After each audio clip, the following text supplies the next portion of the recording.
Meneruskan pengajian kita Riyadhus Shalihin lil Imam Abi Zakaria Yahya bin Sharaf an-Nawawi ad-Damashqi Syafi'i rahimahullahu taala.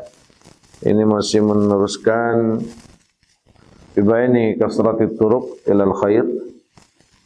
Banyaknya cara jalan untuk menuju kepada kebaikan. Ya. Apa yang Allah belum ajarkan, belum ada sebuah keharusan untuk kita laksanakan. Apa-apa yang Allah sudah ajarkan kepada kita, sampaikan ilmunya kepada kita, berarti ada tanggung jawab untuk kita bisa melaksanakan. Hadis sadis asara 16, Nabi Musa al-Ash'ari radhiyallahu ta'ala anhu qala Rasulullah sallallahu alaihi wasallam man shalla bardaini dakhala al-jannata, muttafaqun alaih. Dari Abi Musa al-Ash'ari radhiyallahu ta'ala anhu qala Rasulullah sallallahu alaihi wasallam, Rasulullah bersabda, man shalla bardain dakhala al-jannah. Siapa yang salat dua salat bardain, yaitu salat subuh dan salat asar. Bardain itu dua salat, yaitu salat subuh dan asar. Kata Nabi, dakhalal jannah, masuk surga. Alhamdulillah, pagi ini kita udah salat. Ini salah satu bardain, subuh berjamaah. Mudah-mudahan Allah terima. Yang kedua, al-asra, salat asar. Bardain itu siapa orang yang salat asar, siapa yang salat subuh dan asar masuk surga. Masya Allah. Jadi bardain ini adalah as-subha wal asra, salat subuh dan asar. Nah, kenapa dinamakan bardain? Dinamakan bardain karena dua salat ini, dua badan manusia ini dalam keadaan lemah. Subuh bangun tidur, ngantuk, lemas, ya. Nah, kalau asar itu sama, dalam keadaan dingin, lemah. Subuh lemah baru bangun, lemas baru bangun. Asar lemas habis kerja. Makanya orang kan kalau pulang kerja itu sore, nah, itu waktunya capek. Makanya dibilang oleh Nabi kita Muhammad SAW al-bardain. Dua salat di mana kondisi manusia ini belum seger banget. Lemes, malas. Subuh emang enaknya tidur, ya kan? Asar enaknya rebahan. Maka dua salat ini termasuk yang lebih ditekankan oleh Nabi kita Muhammad SAW dibanding salat-salat yang lain. Mengingat kondisi kita memang berbeda dengan salat zuhur, dengan salat maghrib, dengan salat isya. Dan tujuannya tidak lain adalah agar kita tidak meninggalkan dua salat ini. Hafizu ala salawati wa salatil wusta. Ya. Setelah Allah perintahkan dalam Al-Quran itu jaga seluruh salat, zuhur, asar, maghrib, isya, subuh. Tapi ditekankan lagi wusta. Wusta ini salat tengah-tengah. Makanya ada yang bilang asar, ada yang bilang subuh. Ya, dua-duanya udah, ini salat yang paling rada susah. Yang perlu kita perjuang.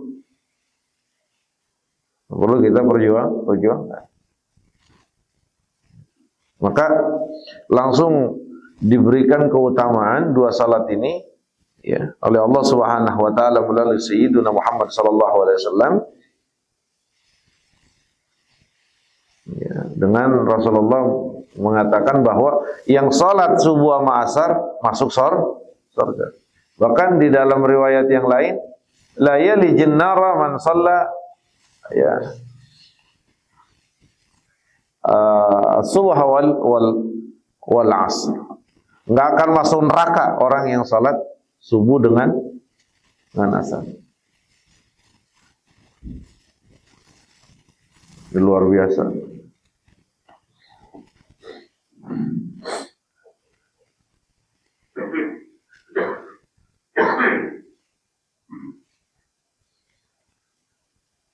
Pahalanya gede banget. Dan selanjutnya, kenapa dua salat ini itu berbeda dari yang lain? Subuh dengan asar. Nah, karena pada waktu dua ini, waktu subuh dan waktu asar ini adalah waktu tabadulil malaikah. Waktu pergantian shift malaikat. Malaikat malam berangkat waktu subuh, ya, tukar sama malaikat siang. Itu pergantiannya di waktu subuh dan asar. Waktu subuh, ya, maka dalam satu riwayat yang sahih dari Nabi kita, itu kalau malaikat naik, malaikat penjaga malam tuh, yang dari asar ya ke subuh, itu ditanya sama Allah, kaifa taraktum kaifa taraktuhum, bagaimana kau meninggalkan hamba-hambaku? Kata malaikat, taraknahum yusallun, kami tinggalkan dalam keadaan salat. Nah, nanti yang asar juga sama, yang asar ditanya lagi, taraktuhum, kami tinggalkan, kami datang dan kami tinggal mereka dalam keadaan salat. Maka kalau yang salat subuh nih, alhamdulillah, syukurillah kita, itu malaikat laporannya ke Allah. Allah Maha tahu, kita tuh salat. Ditanya sama Allah, apa yang kamu ninggalin, bagaimana mereka? Ya, kami ninggalin mereka salat. Kami datang mereka salat. Ya enggak? Kami tinggal mereka salat. Jadi laporan itu. Jadi dua waktu ini ada dua tabadulu al-malaikah, ya, bergantian shift malaikat. Ya, naiknya malaikat malam, turunnya malaikat siang. Nah, nanti asar sama, malaikat siang naik, malaikat malam turun, mulai jaga.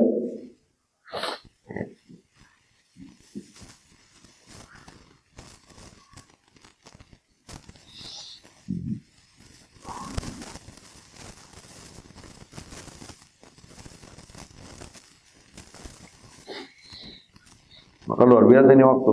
Atainahum yusallun wa taraknahum yusallun. Kami datang mereka lagi salat, kami tinggalin mereka lagi salat. Kata Allah, fa'aghfiru lahum yaumaddin. Aku akan ampuni mereka di hari kiamat. Nah, mudah-mudahan kita semuanya.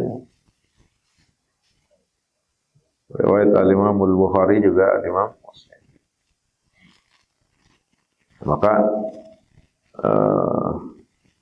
bukan kalau bisa, harus kita ingat ini subuh dan asar. Ya, kalau zuhur kita masih segar, kalaupun capek badan belum capek, karena mulainya baru jam 9 kerja. Lalu asar itu memang udah waktunya lemes. Kalau yang aktivitas, yang kerja tuh kalau udah asar udah menaknya belonjor.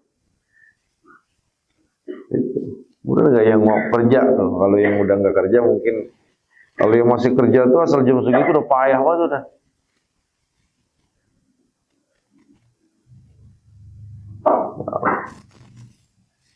Bahkan manfaatathu salatul asri faqad habita amaluh.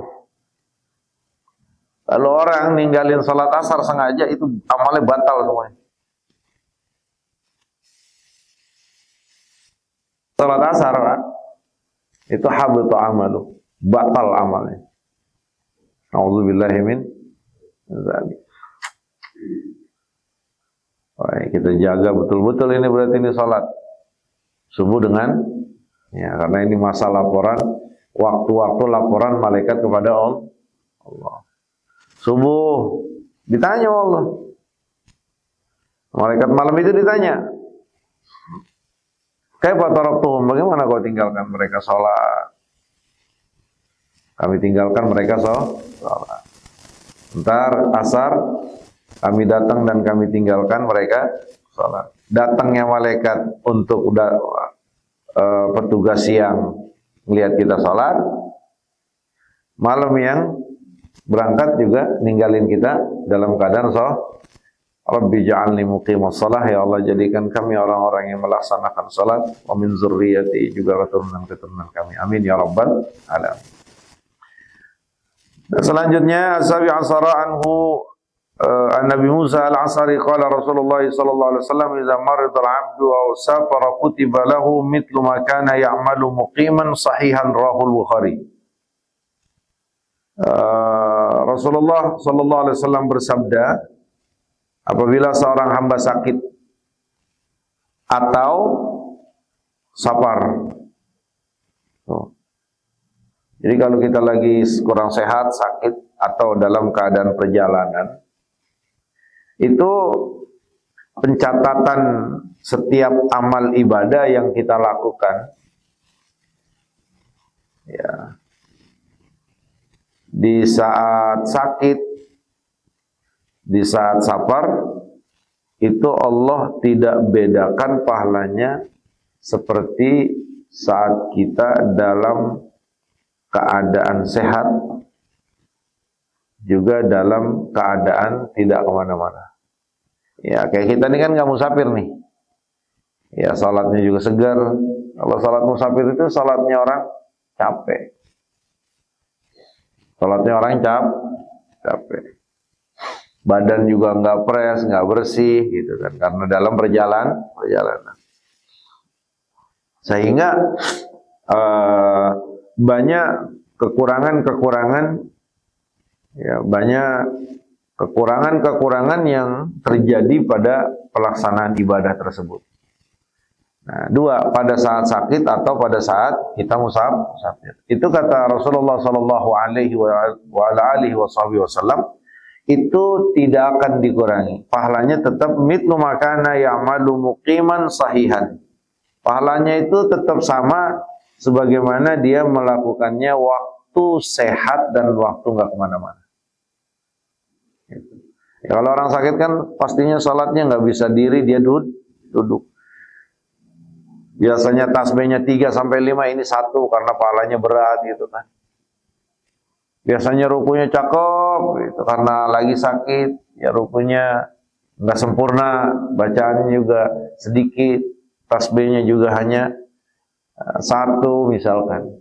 Itu secara pahala, kata Rasulullah, tetap Allah berikan sempurna, kayak dia melaksanakannya sewaktu sehat. Nah, begitu juga saat dalam keadaan musafir.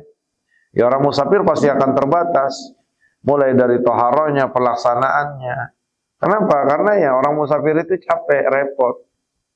As-safar nisful azab, ya, orang namanya musafir itu kan setengah siksaan. Maka seluruh ibadah yang dilakukan yang penuh kekurangan pastinya saat dalam keadaan sakit, saat dalam keadaan safar, itu penilaiannya yang Allah berikan kepada orang tersebut itu sempurna sebagaimana kita melakukan saat kita sehat, kita melakukannya saat kita dalam keadaan ya muqiman, dalam keadaan tidak kemana-mana. Nah, inilah kelebihan yang Allah Subhanahu wa taala berikan kepada umat Nabi kita Muhammad sallallahu alaihi wasallam. Alhamdulillah.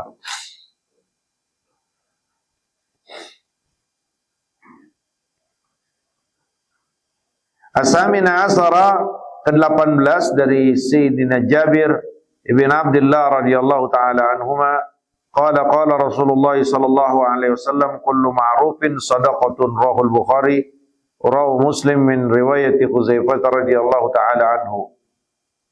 Rasulullah bersabda pada hadis ke-18 ini dari Sayyidina Jabir radhiyallahu taala anhu, kullu ma'rufin shadaqah, setiap kebaikan itu sedekah.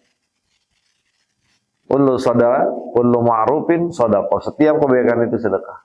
Jadi apapun kebaikan, seberapapun bentuknya, apapun kebaikan ma'ruf, itu sedekah. Dihitungnya sedekah. Ya. Jadi luar biasa. Apapun bentuk kebaikan, ya ngomong sama orang sopan, ngomong sama orang baik, doain orang, mau semuanya lah. Apapun kebaikan, ma'ruf. Ajak orang kebaikan, nyerukan orang kebaikan. Pokoknya apapun yang bentuk kebaikan. Ya. Kullu ma'rufin shadaqah. Setiap kebaikan itu adalah sedekah. Maka nggak ada yang mengalahkan sedekah umat Sayyidina Muhammad sallallahu alaihi wasallam.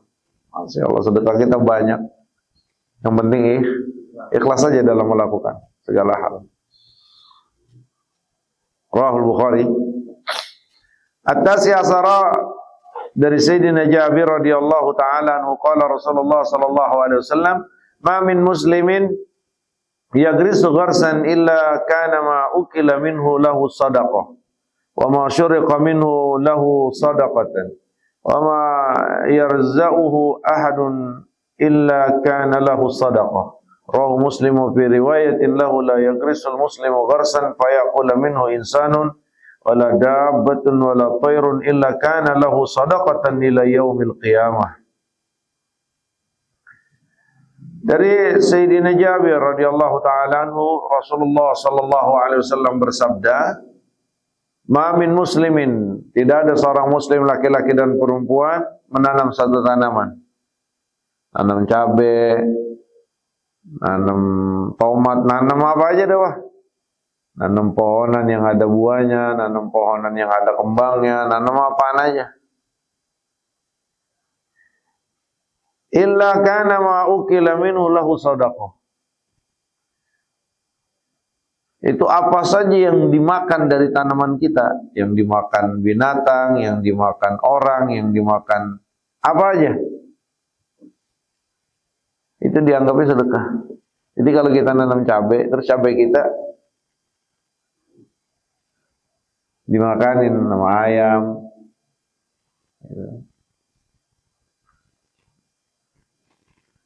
wa masuriqa minhu lahu sadaqah, makan ayam atau dicuri orang,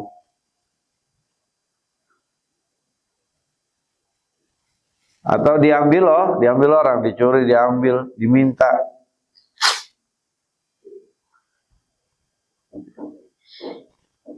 Itu semuanya dihitung sedekah.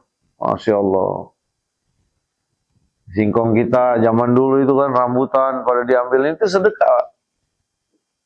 Yang sedekah sama kalong, sedekah sama kampret, sedekah sama pala hitam.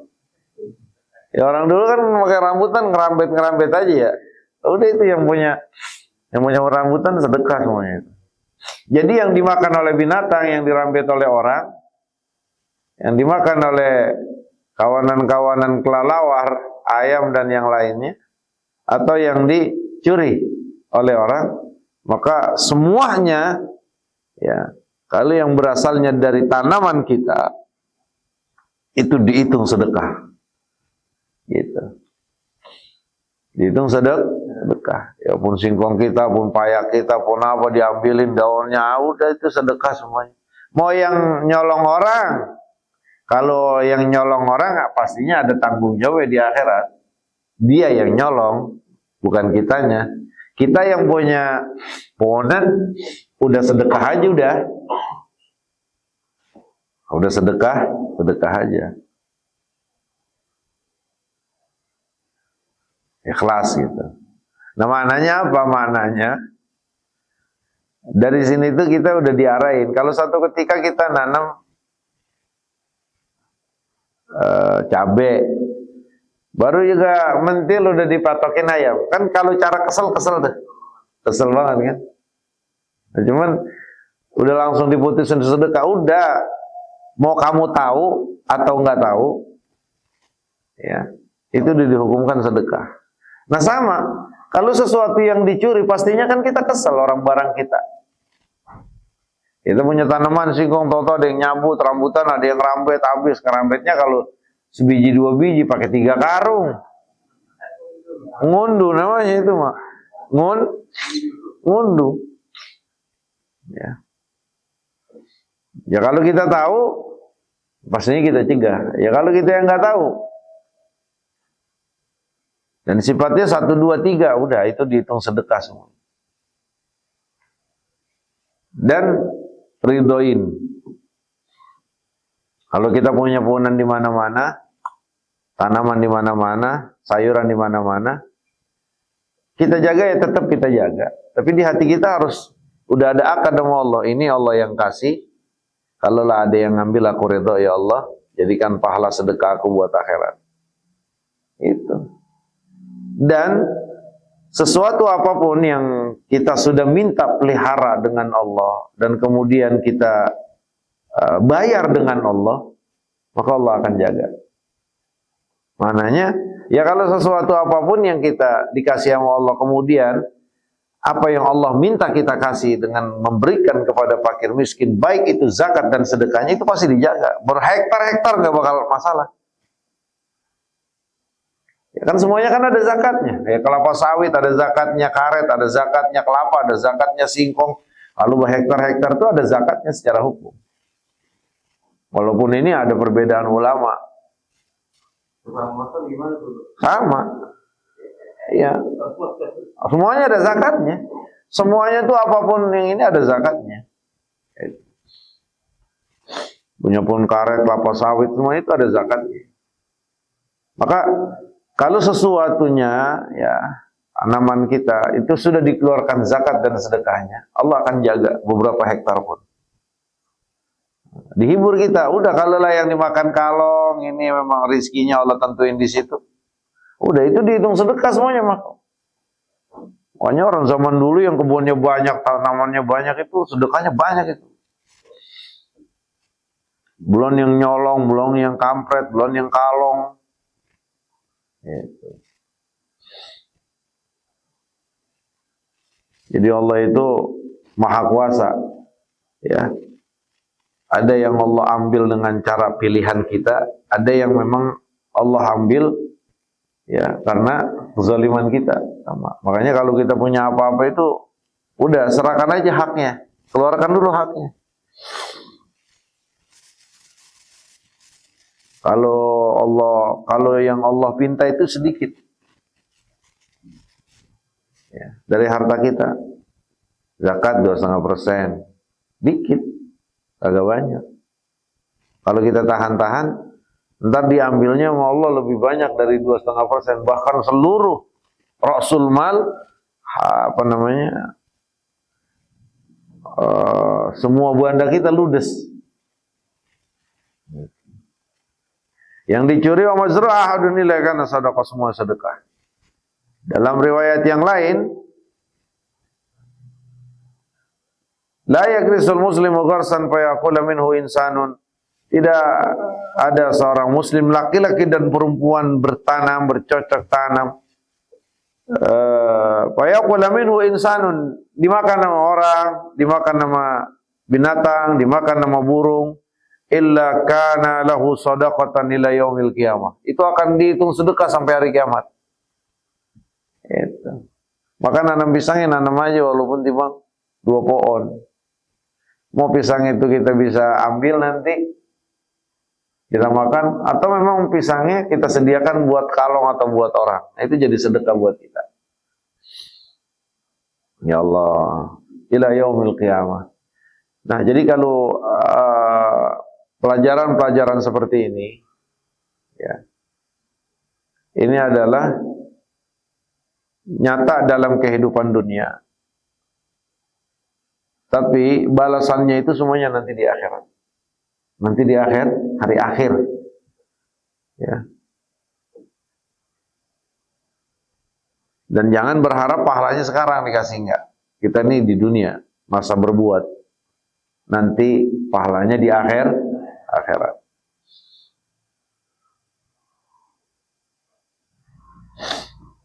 Masya Allah. Mudah-mudahan pada punya kebun. Ya kebun dari mana? Ya sekarang nggak punya, mudah-mudahan besok pada punya kebun. Iya buat ngempanin makhluk-makhluk Allah kan, ayam apa gitu. Al-Isruna anhu qala arada banu Salima yantaqilu qurba masjid fabalagha Rasul sallallahu alaihi wasallam innahu qad balaghani annakum turiduna an tantaqilu qurba al-masjid. Qalu na'am ya Rasulullah. Qad aradna dzalika qala bani Salamata diyarakum tuktabu atharukum diyarakum tuktabu atharuhum wallahu taala a'lamu bissawab. Ya Allah, silakan yang mau bertanya.